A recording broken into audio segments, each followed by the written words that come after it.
Well, it got a little bit stressful towards the end of the game. That wasn't a fun 10 minutes of injury time at all. But we came away with the win. We've won a football game. We haven't drawn a game, which feels really good, of course. So tonight we had Bournemouth in the FA Cup. It was kind of a tough fixture. I feel like it is. It normally is for Arsenal. Whenever we go to Bournemouth away, it's always it's a bit of a bogey side for us. But statistically, we've done okay against them. They're in a bit of a rut at the moment. They've had one win recently, and that was against, Brighton or something, and they'd lost the other 6 games. So you could say I was maybe over worrying, but I just don't know what kind of Arsenal's going to turn up. But thankfully, the good Arsenal turned up in the first half, and the second half we were fine. We were fine today. There was no real issues until the final 10 minutes or so when we conceded that goal. Would have been lovely to come away with a clean sheet. Now, I am going to go through the game and talk about my player ratings and performance, talk about their performances and stuff. But actually, I've got a package I wanted to open up during this video. So, I am a partner at Veloce, and they have partnered up with New Balance.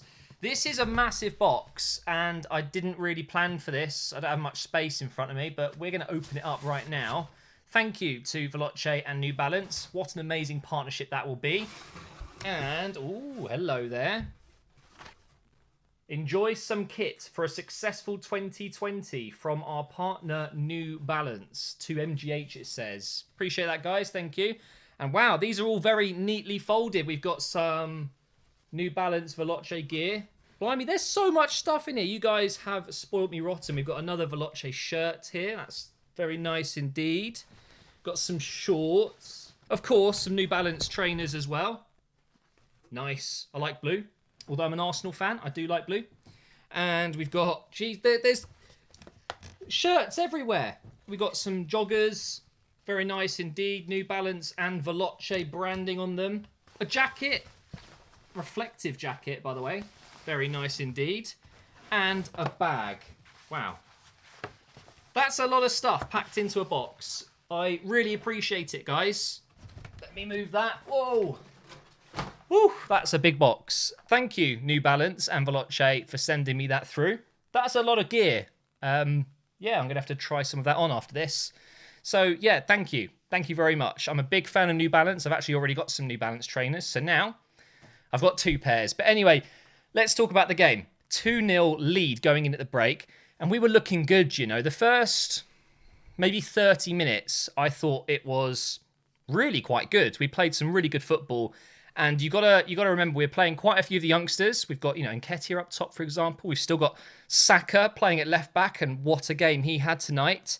So even though we were playing a weaker side against Bournemouth's, I wouldn't say it was their first team, but there were a lot of first team players in it. I guess you could say it's their first team. We did really well. And it looked as if maybe we switched off a little bit once we made it 2-0. So let's talk about the first goal. We've got Saka picking up the ball deep into their box on the left side, and he just hammers it. It was like watching Podolski in his prime. He just hammers it across the few defenders that were there into the top left of the goal, and I mean, I didn't think it was going to go in. I don't think many people would have even thought he'd shoot from that angle, but it found the back of the net. Beautiful goal. Assist from Martinelli. He is involved once again tonight. He's been so good for us. He really has. Our entire left side, if you really think about it, whether it's Aubameyang this season, who's been playing the majority of his games on the left. Martinelli has done so well there. Saka's done really well there.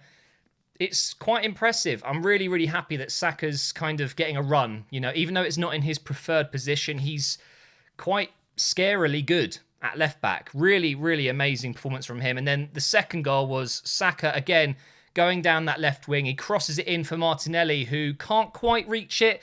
But then you've got one of the best poachers.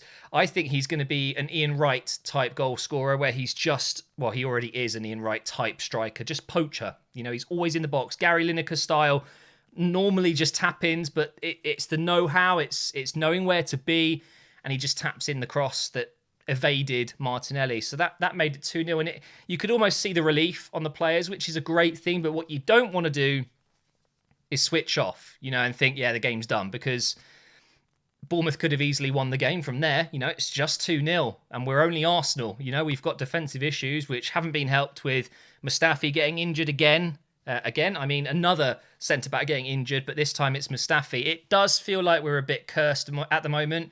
It felt like the old Arsenal, Injury FC. We've been okay, I would say, at least for the last 2 seasons, for the majority of the time, but we are just getting riddled with injuries at the moment. I don't know, something's going around. Bones are brittle at the moment. I don't know how bad it is, but Mustafi was stretchered off. We brought on Holding.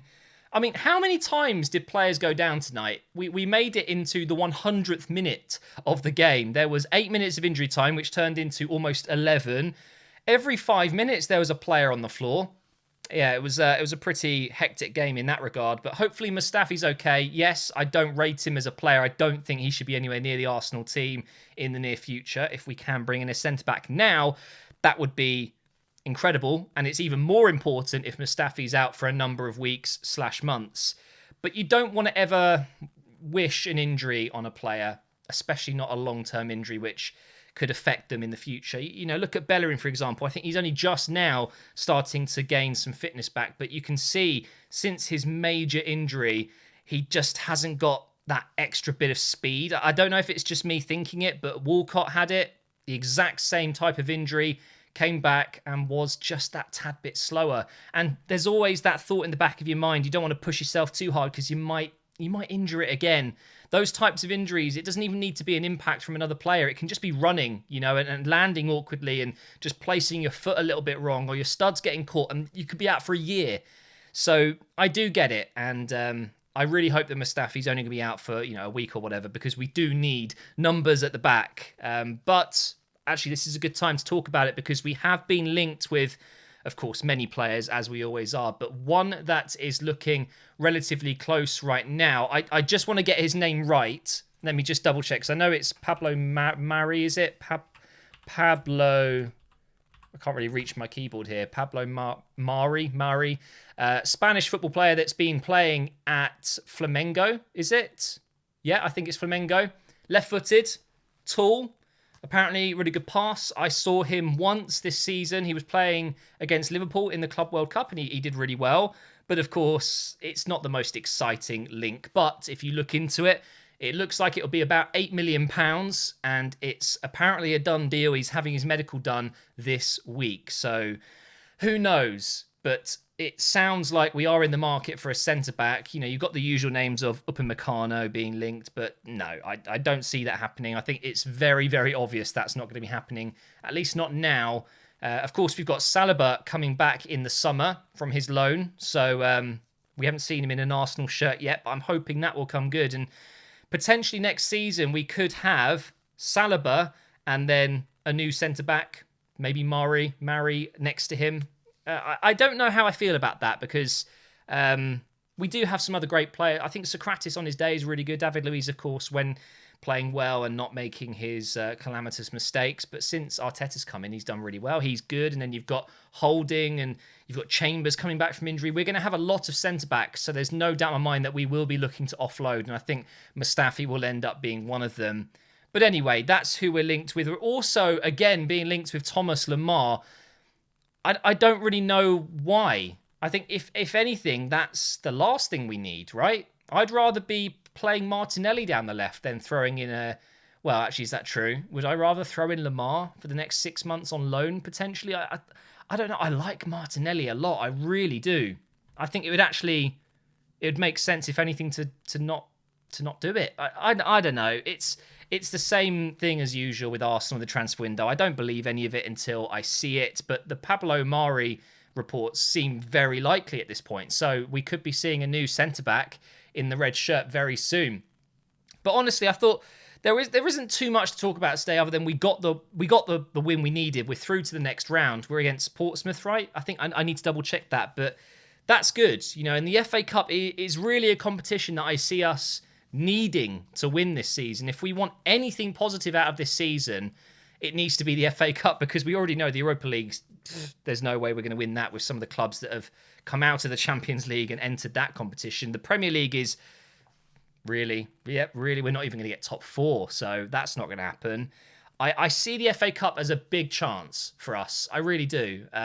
There's still a lot of big clubs in there, the usual top clubs, Liverpool, Man City, Tottenham, United, they're all in there. So there's plenty of challenges ahead. We've just got to hope that we get a good draw each round, avoid the big guys, and then maybe, who knows, in the final, we'll end up getting a championship team. That would be the dream. But for now, I guess we'll take each result as we go, and a win's a win. That's all you can ask for. We're still in this huge transitional phase.